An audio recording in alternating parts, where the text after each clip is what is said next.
All year round, the crashing waters of Iguazu are veiled in a soft mist.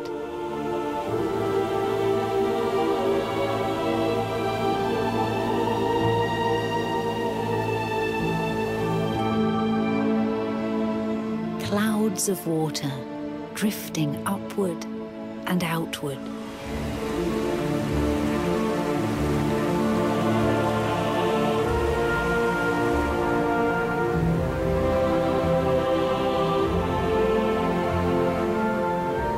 The spray floats deep into the surrounding woodlands.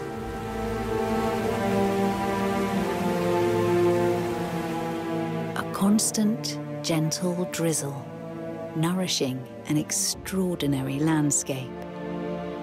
The Atlantic rainforest. Here, vibrant shots of colour cut through the grey mist. The band-tailed mannequin has rhythm in his feet.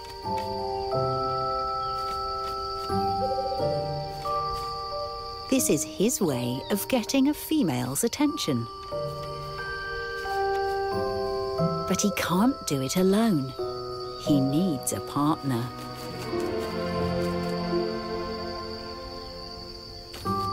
Think of him as the dancer's wingman.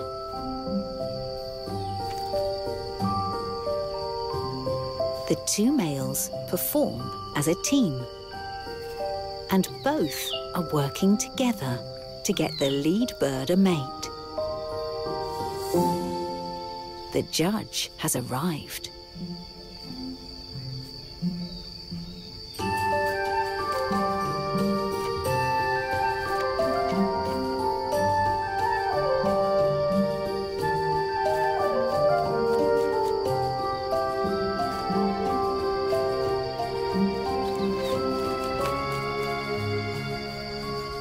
She notes every flip, shuffle, shimmy, and chirp.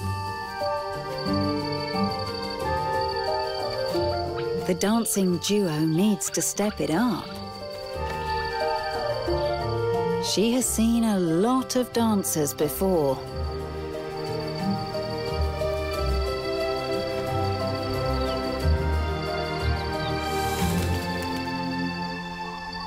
Oh well. Keep practicing, guys.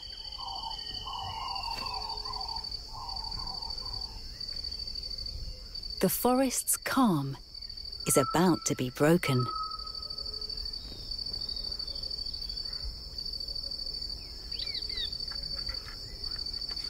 The young coatis are back on the move.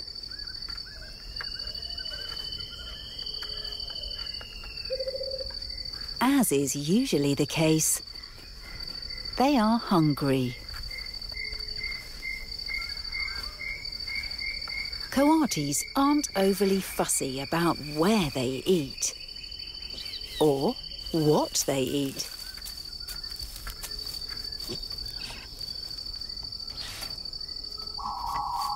Beetles, fruits, eggs, scorpions.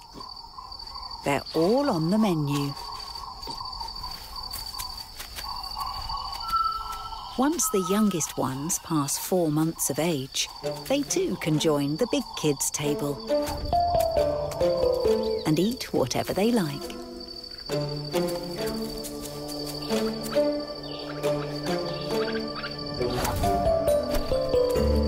Today, sweet palm fruits are being served.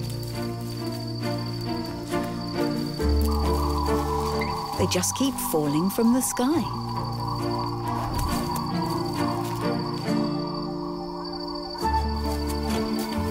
What an incredible time to be a coati.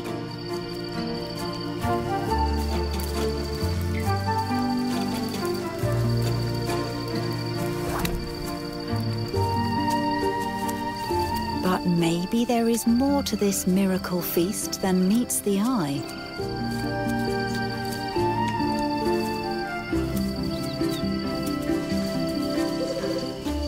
One of the more experienced climbers was behind this bounty all along.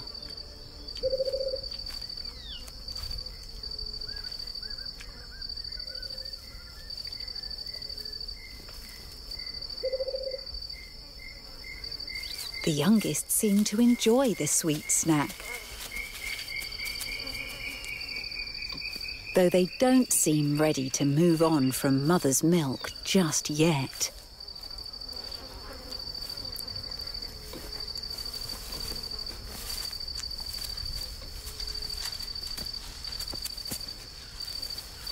For another few weeks, they'll enjoy the best of both worlds.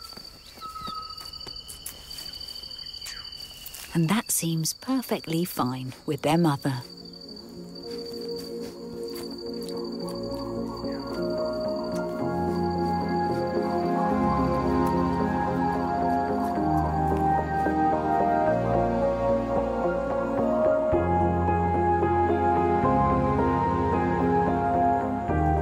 Even in Argentina's wettest landscapes, there can be too much of a good thing. Here in the Bañado La Estrella, palm trees are one of the rare species that can cope with having their roots immersed in water.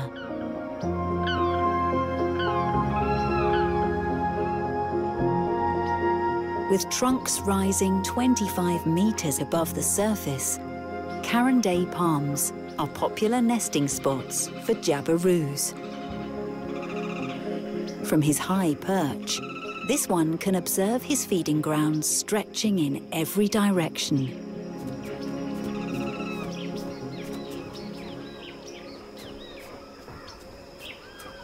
The submerged grasses and trees form an ideal nursery for fish. Apart from the occasional attacks from above.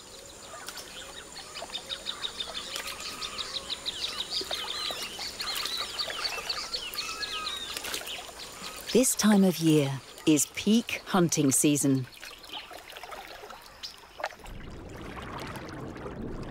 He aims his 30-centimetre long beak and stabs at the shallow water.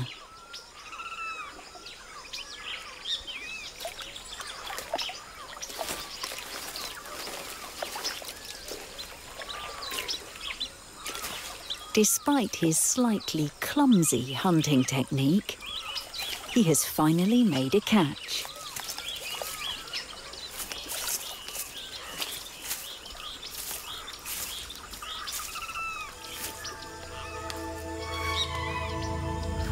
The jabiru is not the only hungry one in these shallows.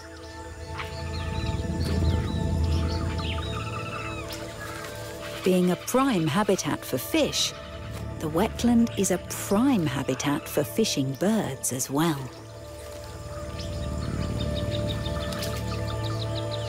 The great egret is a more surgical hunter.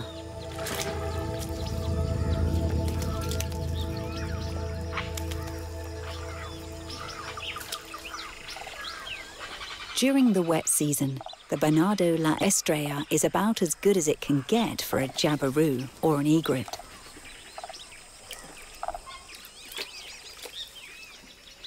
But with the wet season coming to a close, life is about to take a turn.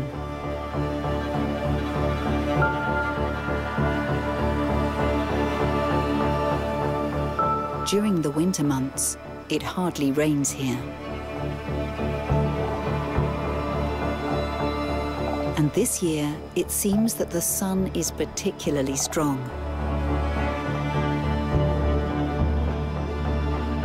Temperatures are higher than normal, and drought is setting in, causing the flooding Rio Pilcomayo to retreat earlier than usual.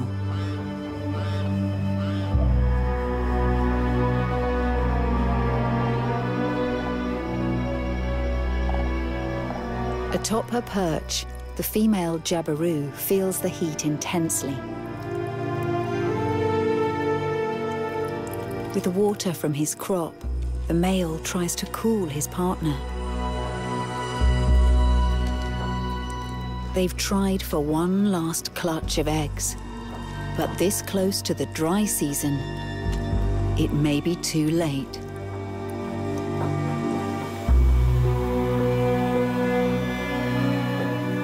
The drought has reached Iguazu as well.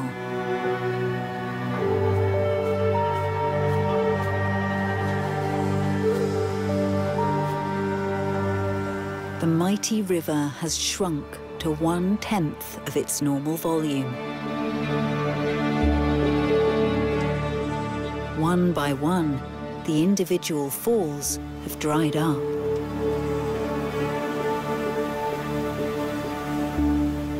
The wall of water that protected the great dusky swifts has fallen.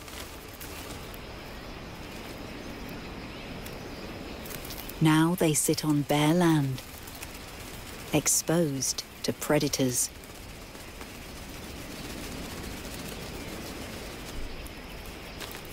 The dry conditions also mean that there are fewer insects to eat. The swifts grow increasingly hungry. The drought may stifle their breeding season.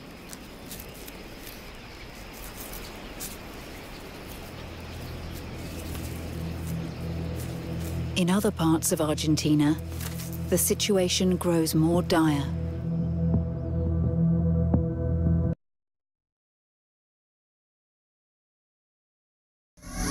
On the rouge!